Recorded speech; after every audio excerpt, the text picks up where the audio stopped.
Hello, everyone, and welcome to the first interview of Season 6. I'm your host, as always, Matthew Thomas. Thank you so much for tuning in.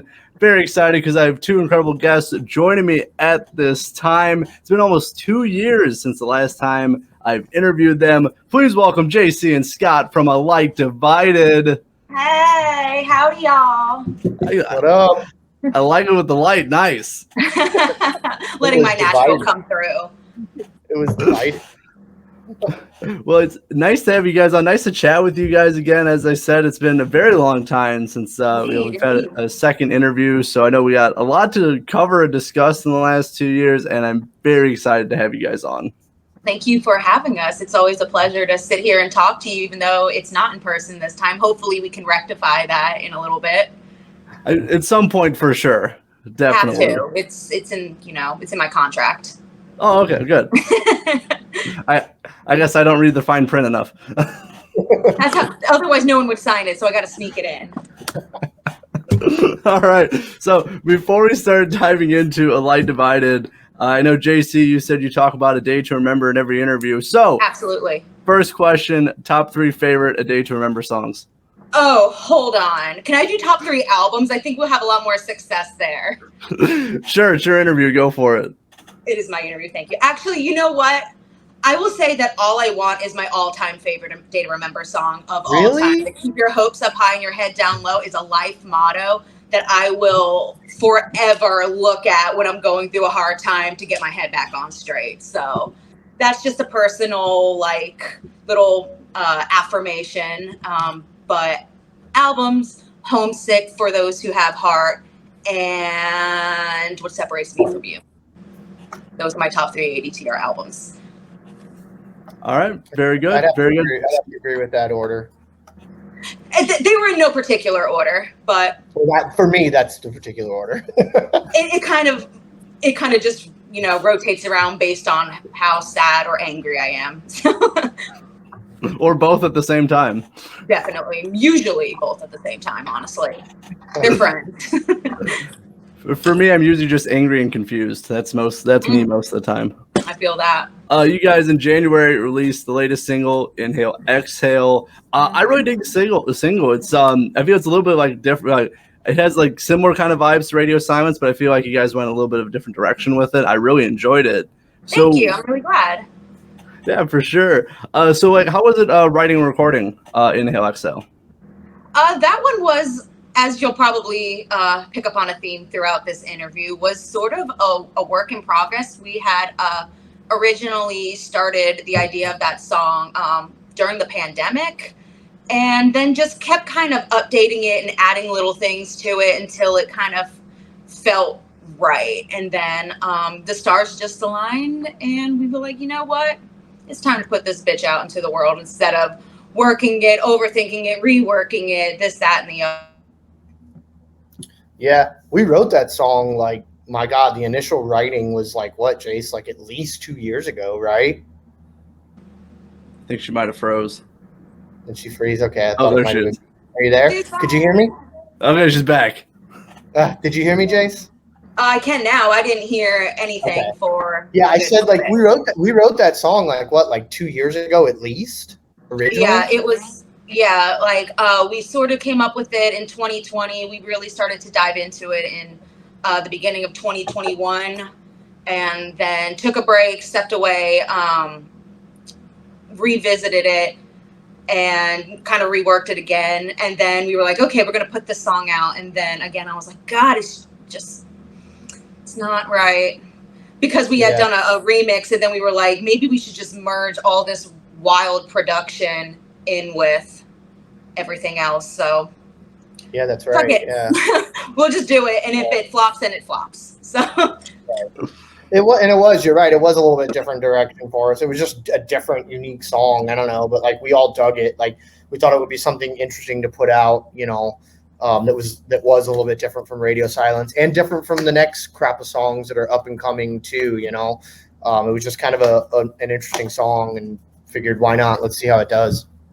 Yeah, it's in the lowest tuning that we had ever worked in before. So I think there was a lot of struggle there in trying to figure out how to make it pop in the best possible way. But it gets there, sometimes you need a little bit of trial and error to like see through your lens correctly. So the positive feedback has been well worth it. But yeah, I'm glad that we got to try something new. And like I said, the response has been pretty good.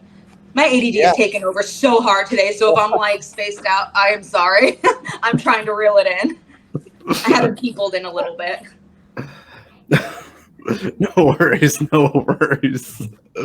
I just catch myself like rambling, and I'm like, fuck. It's also anxiety and nerves, so sorry.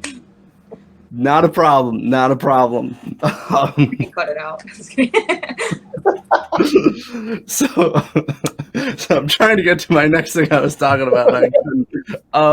So over the 2 years of like writing and recording this song, what was kind of the biggest changes you guys made to Inhale Exhale over those 2 years?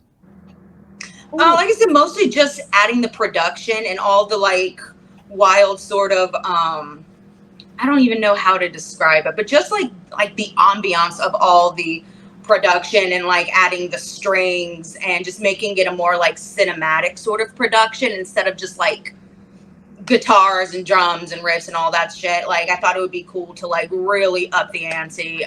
We dabbled in that a little bit on the previous album and on radio, but I just wanted to like turn it up to 11 and see what that would look like. So yeah, most of pretty much all of the songs that we have that we're releasing here coming up, all have undergone massive facelifts from the first writing. Like, and Inhale Exhale is no exception. Like from the very first, like, you know, guitar and drum demo that was done up until the first working demo where we actually had like, you know, like the riff idea and vocals and whatnot. I mean, we've rewritten the chorus multiple times, you know, we've rewritten the hook, we've rewritten, you know, just like Jay said, we did a remix and then we were like, oh my God, how do we combine this remix with the actual song? So then we ended up like kind of doing that and incorporating the level of production that's in the finished product. I mean, you know, if you listen to like the original demos of the song, it's almost unrecognizable to what the song ended up being, you know?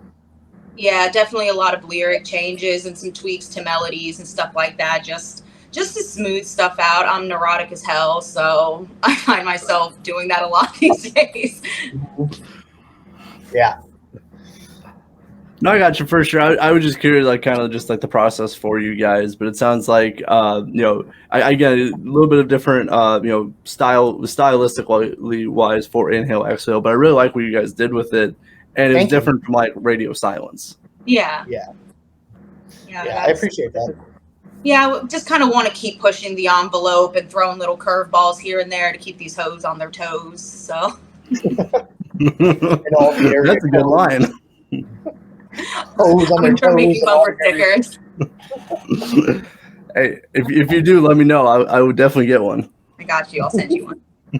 All right, so kind of a question I've been asking bands recently that that kind of falls in line with, you know, the direction of this conversation. So I'm curious for you guys, like when you release a new song, I always know, like when I release a new video or interview, there's always part of me that goes, you know, are people going to like this, or like people going to care if I do this? Do you ever get kind of those similar feelings when you release new music? To a fault almost. I think for a lot of my time in A Life Divided, I have solely only cared what people thought about it. So it feels really good to be in a place now, and it's still very fragile, so let's not get carried away, but where I am proud and I love what the song is. And if people resonate with it, then great, you can be part of the tribe. And if not, then it's not for you. And it doesn't really hurt my feelings anymore. Like, I remember, you know, years ago we put out a song and there would be like a shitty, you know, keyboard warrior saying something and it would ruin my whole fucking like month. And I like, my value was based on it. It would be written all over me. And now I'm just kind of like, just say you don't like the song, girl, it's fine. Like, go listen to something else then. So yeah. Growth. 100% agree. You know, please yourself first before trying to please anybody else. So like everything that we release is something that we personally like. We would never release something that we're like, we don't really like this song, you know. So there's always that, you know, and if people like it, great. If they don't, like, maybe they'll like the next one, you know. I don't know. That's fine. Yeah, exactly. Not every song has to be for everybody, and it won't be. Yeah. So. Right. Agreed. You know, for sure, I like both of your answers for that. You know, I'm just always curious because obviously, you guys, release music. I release different, content, videos and stuff, but kind of similar. So I'm just curious what people like, what their kind of thought process is, and how they feel like for different releases.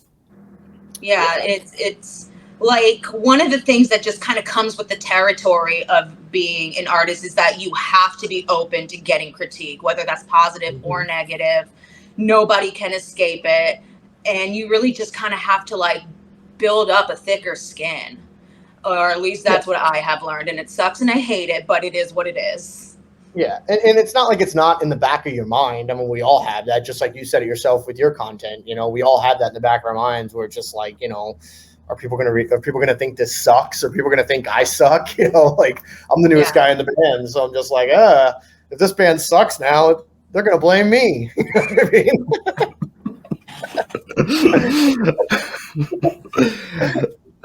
mean?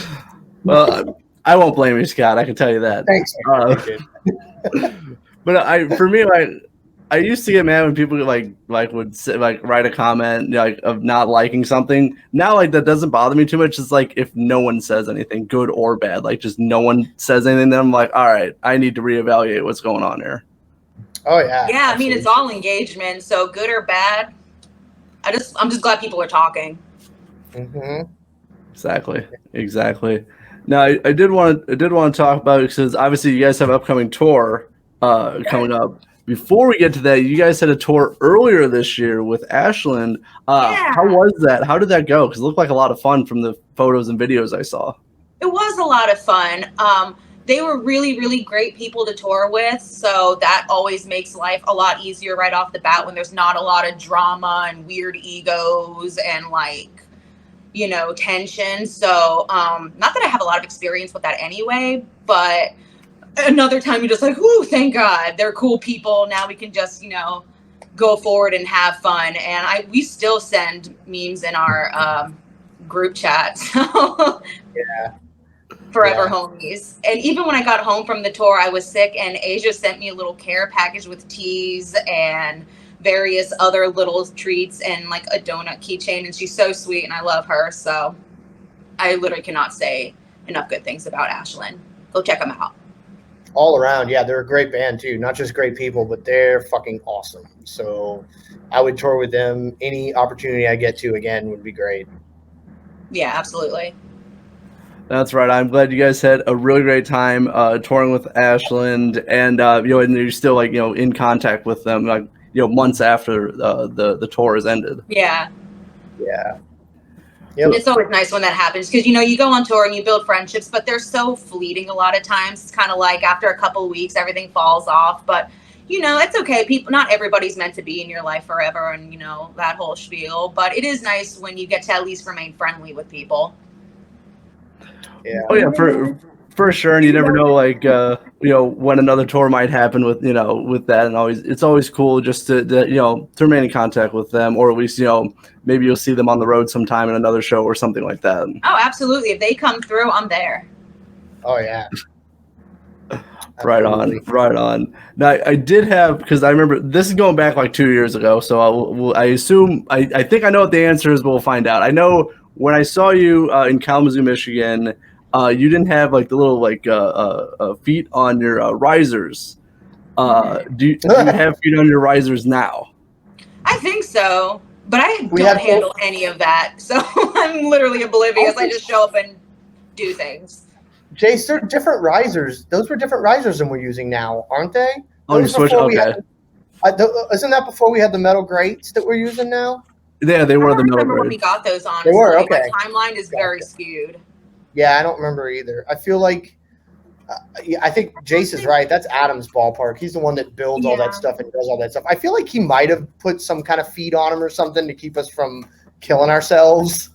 Yeah. I don't recall any recent issues either where we almost slid and died. So, there's the bar.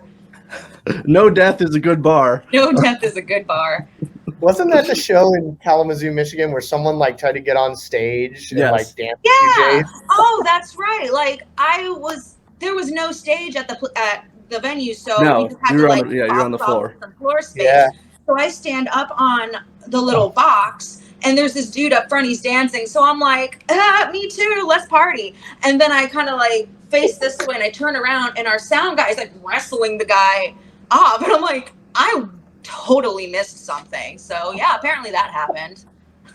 Not apparently it did, and yeah, but I'm glad it wasn't a huge incident. But yeah, but yes, that did happen at that show. But I kind of forgot about that too. You just mentioned that. What more memorable for me was like you guys trying to stand on the risers and them kept like sliding all over the place, and you guys almost falling a couple times. See, I don't remember that because I'm just so used to like chaos at all times that it all just like blends together. Yeah, we're starting a tour bingo cards this tour where like we have like these bingo cards, and like on one of the squares on almost every single one of the cards is like there's one for Scott falls down and there's one for Jace falls down because it happens quite regularly on tour. I absolutely trip. Man, we played in Virginia Beach and I tripped like 100 times. I never fell, but I tripped so much that I made myself angry. I was like, just get it together, woman. My God. It's so stupid. You have to be more careful. Clumsy motherfuckers. And definitely have to be very careful, but I'm glad. Well, hopefully the risers are all proper, and there's gonna be no. Well, actually, I won't say anything like that. But I hope that everything goes well and there's no death. I'll just leave it at that. Don't you jinx me. Yeah. Well, we'll see. I did a. I don't know if you're familiar with the band Kaleido. Yeah. I interviewed them in Battle Creek, Michigan, probably 2.5 years. We'll say, I don't remember exactly, but the last time I was there in Battle Creek, a train like there's train tracks all around the venue, so like a train interrupted my interview. So I was like, so for Kaleido's interview, I was like, hi, I'm here in Battle Creek, Michigan, and last time a train interrupted me. And then a few minutes later, of course, here comes another train and it just interrupts me. So I'm like, man, I got to stop saying stuff like that. Speaking it into existence. Yeah, exactly. So I try to pick what I say very carefully now that nothing bad happens. Or if anything bad happens, it wasn't because of me. Right, yeah. So speaking of this upcoming tour, the Make It Rain tour with Rise Among Rivals starts August 10th. What can people expect from this tour? No tripping. Man. You said it, not me. I don't know what he said. I didn't hear it. Sorry. He said no tripping. Oh, can't promise that. I don't know, man. I'm just trying to I want to create an experience where people can come and they can be unafraid to just have a good time and, be emotional, dance, cry. Just feel like you're at a sleepover with your friends and, pretend like life doesn't suck for a minute. That's ultimately my goal, is to just make words are hard, but just make people forget, what's going on outside of that room for just 30 minutes.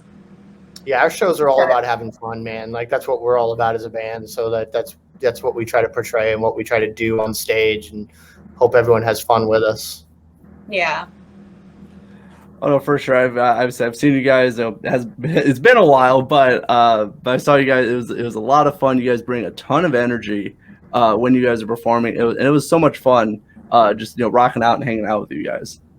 Thanks, well, man. I'm glad you had fun, because you never know, especially when the shit's sliding all over the place. It could have just been bumper cars. Yeah, I feel like when we did your podcast that day too, it was just a total shit show of stupidity because of me, not because of anybody else, but it was just, I felt bad. I was like, I feel like I just ruined that entire podcast. I'm sorry, guys. I did feel like I was in the Twilight Zone at one point, but sometimes you just got to go there.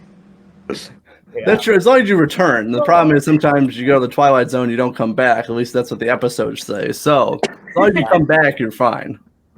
Yeah, exactly. But I mean, I don't know if people know the whole story. So Jaycee, we did an interview before the show. Everything went very well. It was in a nicely lit restaurant that's next to Papa Pete's in Kalamazoo. Yeah. And then I ran into Scott afterwards, and he's like, "We should do a full band." I'm like, "Okay, sounds good."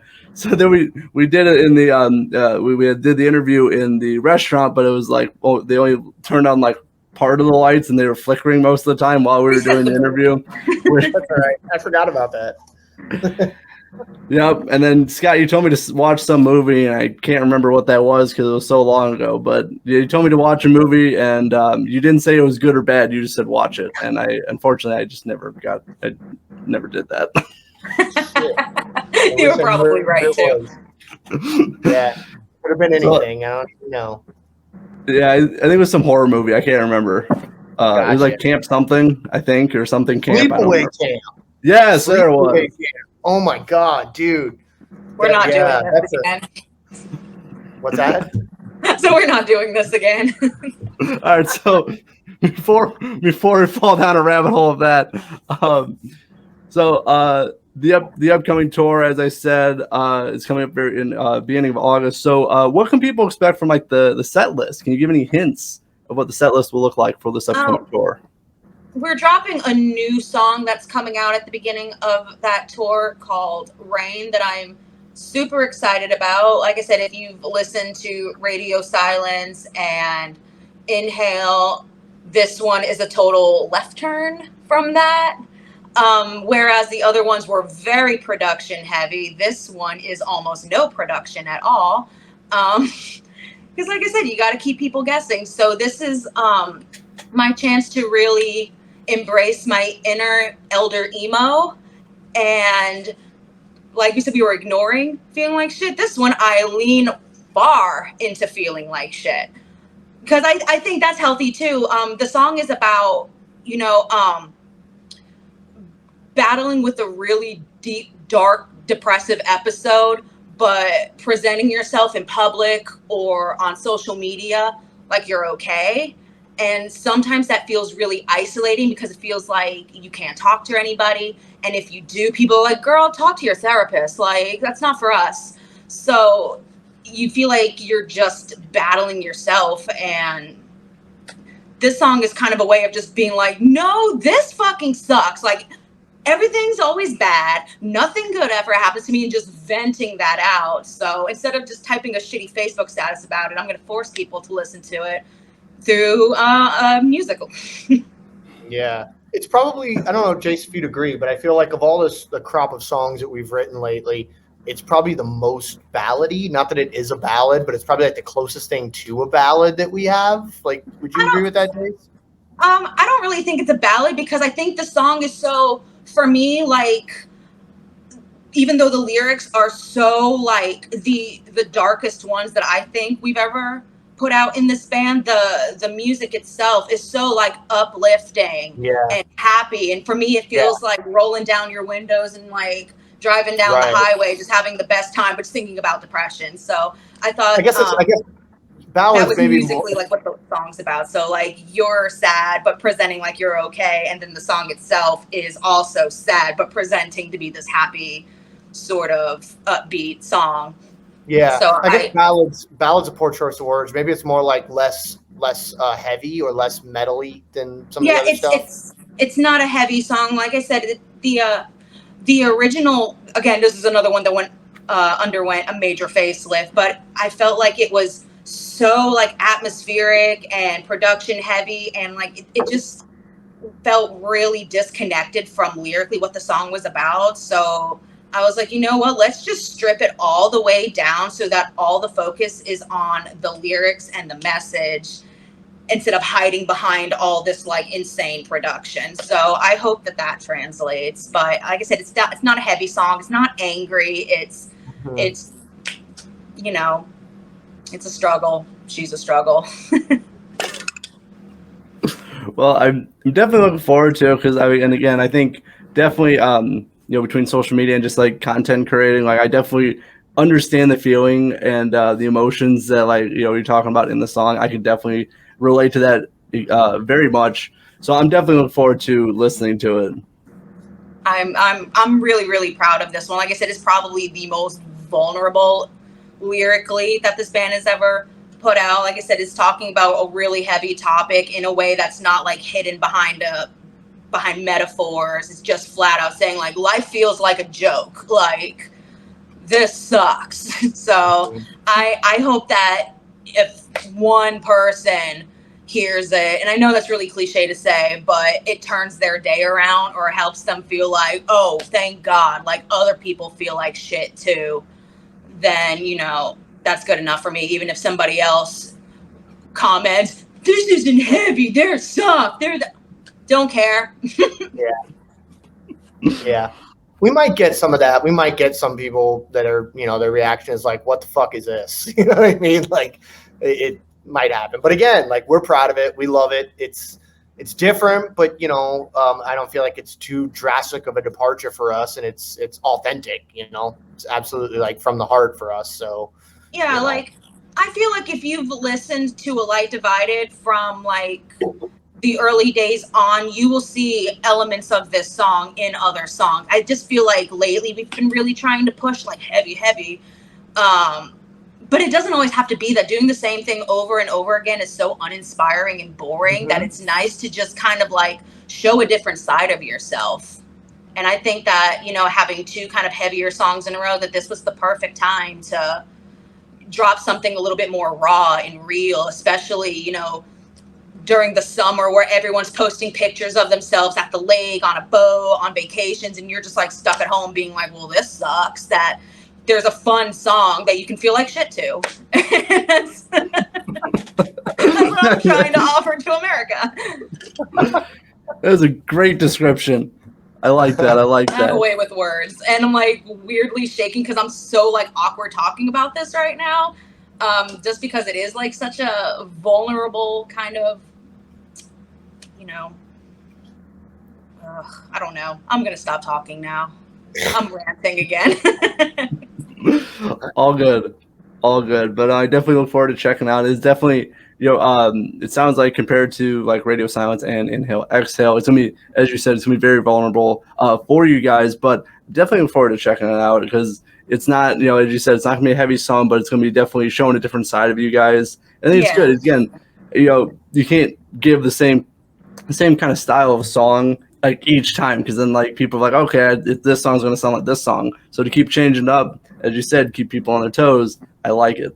Yeah, I like the idea of, you know, people not being able to know what you're gonna drop before it comes out, like it being so expected. Like I said, of course, there's songs that are, you know, heavier, and there's other ones that are softer. So I just thought this was a good way to reintroduce, you know, a little bit more of a calm environment for a minute. Yeah, like I said, just show a softer, more vulnerable side, because I think that's missing in a lot of things. We have plenty of heavy songs that are coming right around the corner, so the heavy is coming. So if you like that, stay tuned. If you don't, you got other shit. So yeah, exactly. Exactly. The last thing I want to do is like put out music and every single song just sounds like the exact, you know, last song. I mean, there's something to that. Like, don't get me wrong, and like I don't want like shots fired moment here, but like AC/DC is great. Like one of the greatest bands of all time, right? Like you hear an AC/DC song and you instantly know it's AC/DC, but like they've put out the same song for like 30 fucking years. You know what I mean? Like that's good and bad, because again, like I said, like AC/DC is a band where it's like you hear that and you might have never heard the song before and you know it's fucking AC/DC, but it also sounds exactly like AC/DC has done for like 30 years, you know? And again, I'm not saying that like negatively. It's just not something that I personally would want to do, you know? Like I would want to like do drastically different things musically, you know, with every song and with every album. I wouldn't want every single song to sound exactly the same, you know? Yeah. I know what you mean. Very respectable answer for that as well. I understand what you mean with that. And for me, sometimes, like if I listen to like an album by a band, like sometimes like the songs kind of just run together. It's like I couldn't tell that song ended and this song began because they just sound so similar. So I definitely understand what you mean. Yeah, absolutely. Yeah. That's like I'm really inspired by bands like Bring Me the Horizon, who like every single album you have no idea what band you're getting. And I love that about them. And like I said, like there's people that'll, not like this album, but love this album, or love all of them, or none of them. But I love that they just are going to make music for what they want to do. And that's that. Right. And again, it's not a knock on bands that sound the same with every album. Like there's something to that, No, not at all. You do what feels authentic to you. If you want to mix it up, don't be afraid to mix it up. If you want to, you have a formula that works for you and that's what you love, then do that. Like, it's music. It's supposed to be fun. So there really aren't any rules. Right. And for me personally, like with what I like musically, I'm like, if by a third album, if a band is still sounding exactly the same or like no real evolution, then I kind of lose interest. I'm just like, okay, I love this band, but I like the first album or the first couple albums, and I'm just kind of like, I'm on to the next thing, But when a band or an artist, like every single album sounds different, like good or bad, just different. Like whether it's like they went softer or heavier or more electronic, whatever it is, it keeps it interesting. Where I'm just like, oh, okay, that's cool. I like this too. I find that more interesting than when a band is just doing the same thing every album. Oh no, for sure, and it definitely there are no rules in music. Do whatever you're feeling, and that's how you want to do it. If you want to have a formula that works, or you want to try something different, it's music, it's art, it should be fun, and you can do whatever you want. It's all good with me. Exactly. And I do got just a few more questions, and we start wrapping this interview up. So I know the last time I saw you guys, you're on tour with my friends the Almas, whose shirt I have right here. Will we see another tour with the Almas and A Light Divided? Oh, I don't know. I mean, I don't really like them that much. I hate them so much that we might be talking about doing something right now. But I am not confirming nor denying that. Yeah, not confirming or denying, but that we may be talking to them about doing something sooner rather than later. Yeah. Well, just because we love them.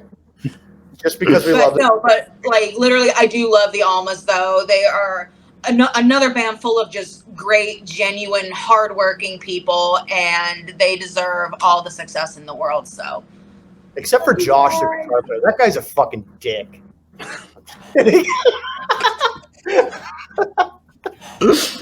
I didn't say it. I'm just gonna clip that and just send that to him now with no context. No context. Just out of context. I love the Almas, except for Josh, the guitar player. That guy's a fucking asshole. All right. Well. Next time you see Josh, I know he told me this story last time I saw him. So ask him when a dude kicked him in the nuts when he was trying to load his gear in. Ask him about that story. Oh, I feel like he told us. Did he tell you guys already? I feel like he did. I love it. Nothing makes me laugh like physical violence. Just kidding. All right. Well, I'm going to leave that comment where that is. So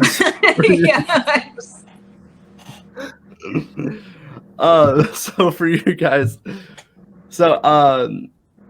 for this year, obviously, you had the tour with Ashland, you had the upcoming tour with Rise Among Rivals, you got the upcoming single Rain coming out on August 11th. What is kind of the rest of this year looking like for A Light Divided? You might have kind of touched on it.